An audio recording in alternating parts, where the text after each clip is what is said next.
তো চলো আজকে দুপুরে কী করেছি দেখাই তোমাদের। গরম গরম ভাত করেছি,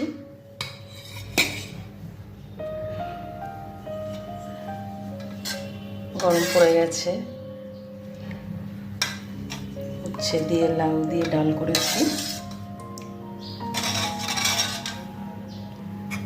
ডালের বড়া করে তরকারি করেছি,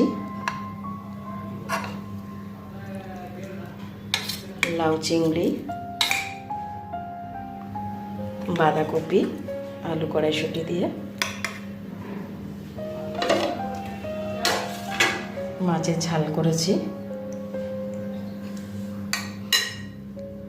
রুই মাছের ঝাল,